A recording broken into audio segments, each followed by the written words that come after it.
The volcano Ballard is seeking lies deep in the Pacific, but he begins his journey far above, on the shoulders of its older sister. Wow, here we are, top of the world. This is it. You're standing on the tallest mountain on Earth. It's not Mount Everest, it's Mauna Kea on the island of Hawaii. Mauna Kea rose up out of the ocean to form the highest peak on Hawaii's Big Island. It stands 1,200 meters taller than Everest. Loihi, the new volcano that will one day form the next Hawaiian island, lies at its feet. The base of the mountain is down there, over 19,000 feet beneath the sea. Rising up above sea level to where I'm standing right now, another 14,000 feet, for a total distance of 33,000 feet. And our journey begins here, and it ends there. What I'm standing on is a huge active volcano, but its base is deep beneath the sea, so that's where I want to go. As Ballard explores the summit, his dive team on Oahu is preparing for the dangerous underwater part of the mission. Under range, 200 meters. There's always a level of risk anytime a human being gets in a submersible and goes anywhere. But then you add the added risk of two-vehicle operation, that adds another level of risk. Then you go inside an active volcano that's been collapsing, another level of risk. Where there's hot hydrothermal vents, another level of risk. 5 to surface, you are off tow, swimmers away. Roger, coming up.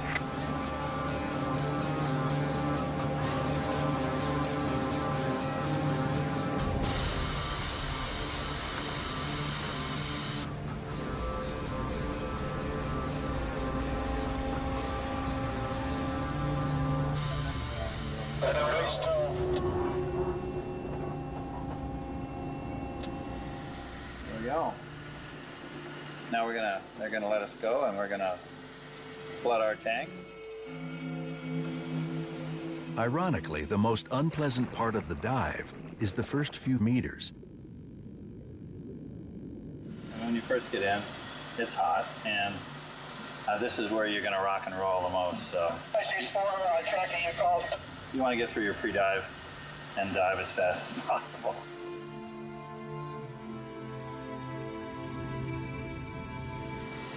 Off to the office.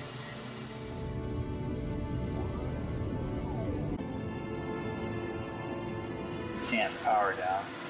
You use up all your energy, so you free fall.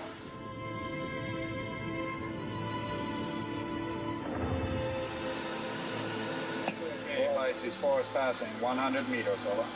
Frank, you're about 230 meters west of the dive position. Request your motor east for 4 minutes, over. So you feel the hull. It's not cold yet. Roger, east, 4 minutes. Then it'll start to sweat. I can remember with novice who would sweat up by the hatch and they would think the hatch was leaking.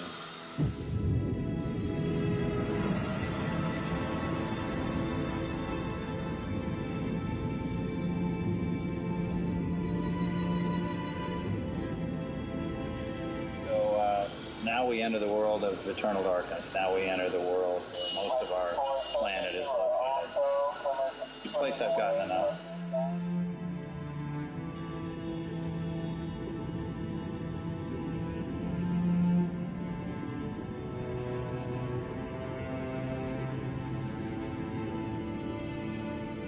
There's little to do but try to get comfortable as the sub drifts down into one of the most hostile places on planet Earth.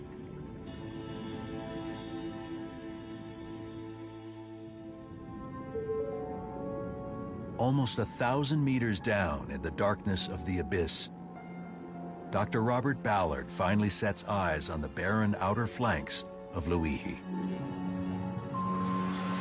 Eagle has landed. Roger that. Okay, Pisces 4 is on the bottom, depth 114. The slopes are covered in pillow lava, which oozes out of the earth like toothpaste.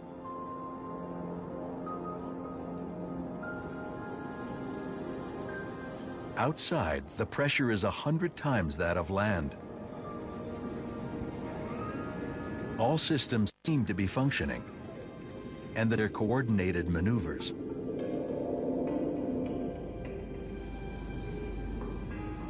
When you have two subs in the water at the same time, it's critical to know where they are at all times. Your visibility is limited, and the last thing you want to have happen is to run into one another. Or that one sub could damage the other one's thrusters or some components. Once in formation, the two subs creep up the slope toward the crater mouth.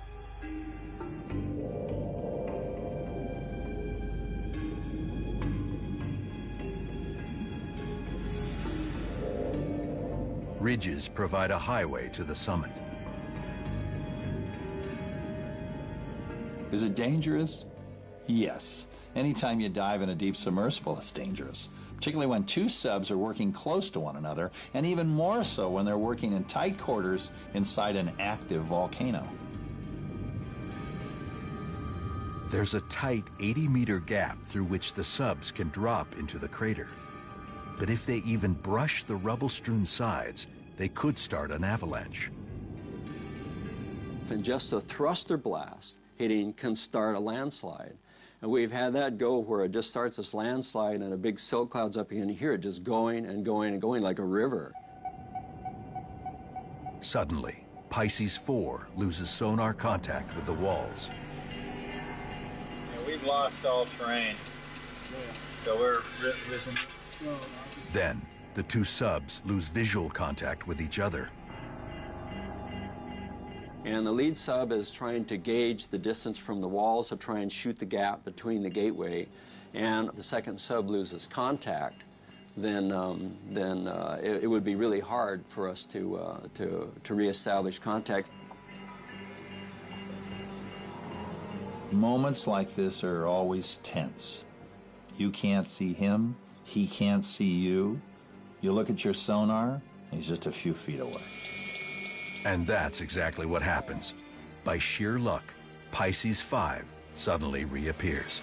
And he's in front of us, so he's running the gauntlet. He's running the gauntlet. We're just following. He's trailblazing. He's doing all the work. Crisis averted. The subs finally get a view of the crater's edge.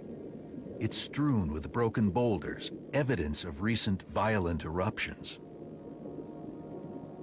Yeah, I look at this and I imagine what would it be like if this volcano suddenly begins to erupt, and it's happened before. So we're dropping in. We're going over the edge of the crater. We're dropping down.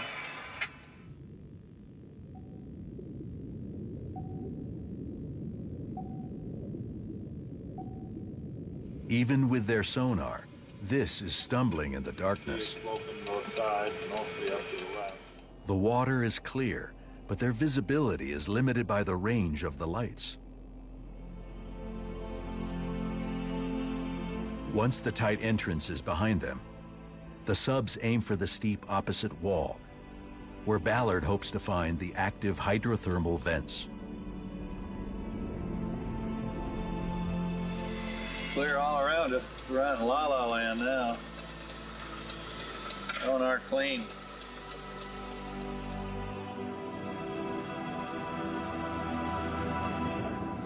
Starting to get nippy.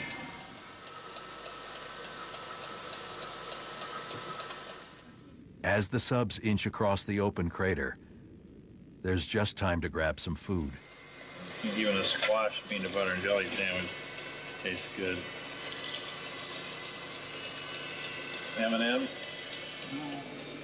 But all too soon, the opposite side of the crater looms, dead ahead.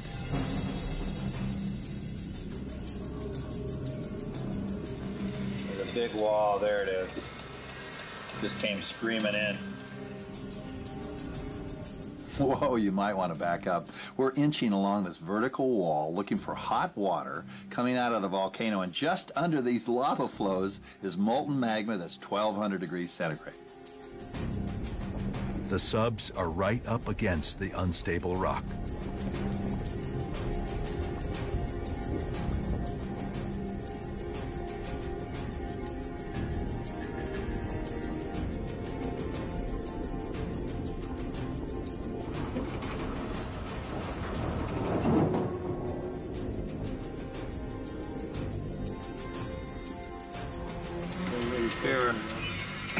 washing it, we're cleaning it. We're writing our name.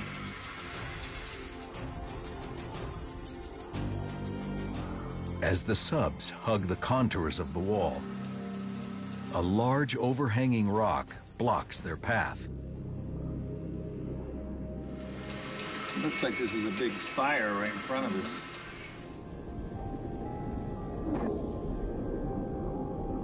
This is the kind of teetering rock the crews have been worried about. Well, I think my biggest fear in the pit is having one of those large boulders roll over onto the sub and pin the sub on the bottom, and being stuck inside with this weight coming down with no way that the second sub could do anything about it. The subs head up, away from the rock. Yeah, you can pull away a little bit from it and then pivot to the right, correct. Their new route takes them to a sharp cliff of fragmented frozen lava.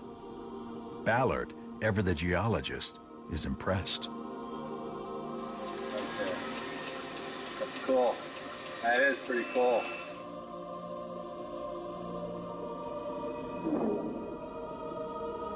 Just above the wall, the landscape suddenly changes. Ballard the hunter starts to sniff his prey. Accent just flew above you on your port side. I'm going to move around behind cover. I thought I saw shimmering water. The rocks are covered in orange bacteria, and swirling plumes are a smoking gun. Oh, wait, you see that one right in front of you? Yeah, I do see that one in front of you. Yeah, that looks like shimmering water's coming out of there. Shimmering water means hot water.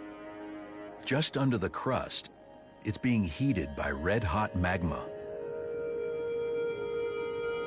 Ballard is witnessing both the birth of new land and the volcano recharging the ocean from below with vital, nutrient-rich water. It's seawater that has seeped down through the ocean floor, been superheated and infused with salts, minerals, and metals in the volcano's magma chamber, then pumped back up through the vents. You know, these hot vents are why the ocean has the chemistry it has. Imagine all the water in the world's ocean goes inside the Earth and out every 6 to 8 million years. And I'm also convinced this is where life began on our planet.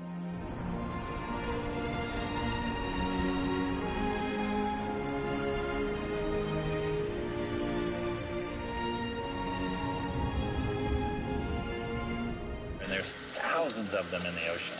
Thousands and thousands of magma chambers. So there's a lot of action going on. And that sort of is the energy source for the game. That's the game. The game is ultimately life.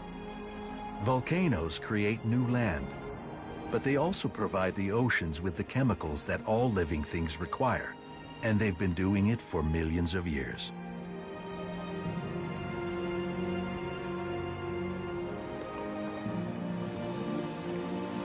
Ballard has shone a light inside Luihi, revealing the hidden processes that keep our planet so vital. But he still has one last unusual assignment before the expedition can close out.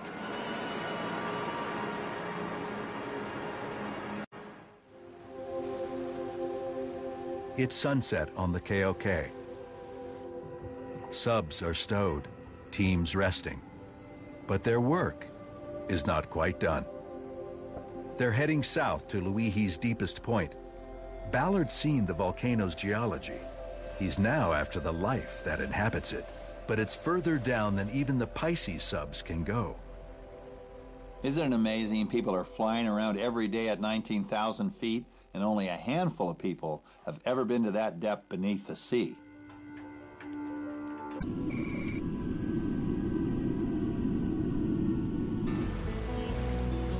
On the surface, there's nothing to do but wait, while the deep cam dives. Waiting is not something Ballard enjoys, though he's gotten better at it during his many years at sea. It's the only place I have patience. I don't have it on land.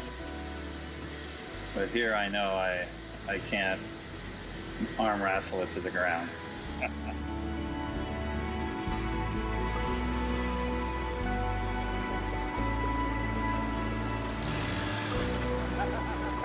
to free that line from the mirrors if you can.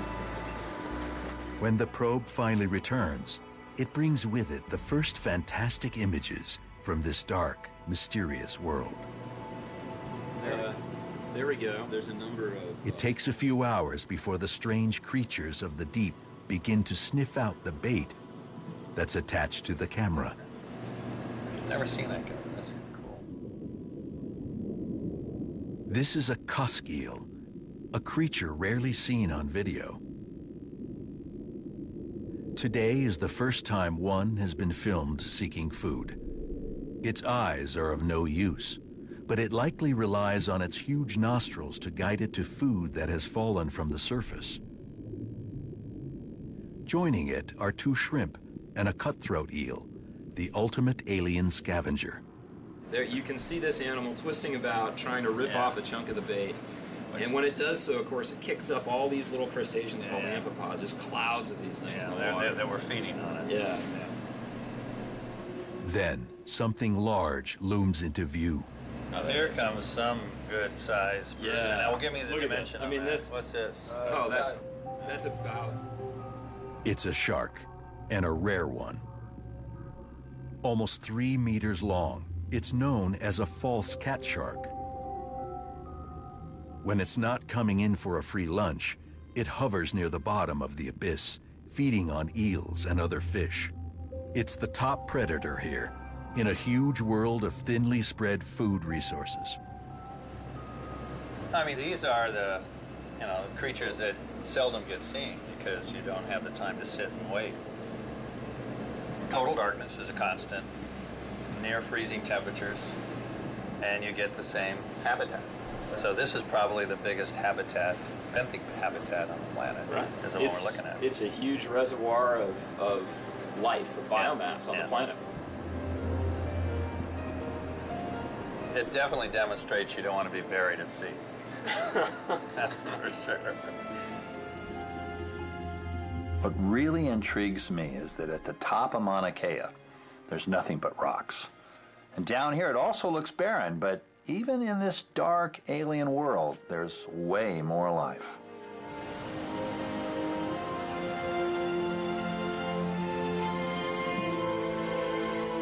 Ballard's epic journey to Luihi has cast a tiny light on the fundamental relationship between volcanoes and oceans that makes life on Earth possible. But it's still just a fleeting glimpse into a vast, unknown habitat that we have yet to truly explore. This is the deep as we need to know it in the future. We need to be as familiar with the Mauna Keas that lie beneath the sea as we are with the Everests on land. It's critically important that we understand the processes going on inside the deep ocean if we ever hope to manage, conserve, and at times use its resources. Everything that makes us human, makes daily life possible on this planet, is linked to the alien deep.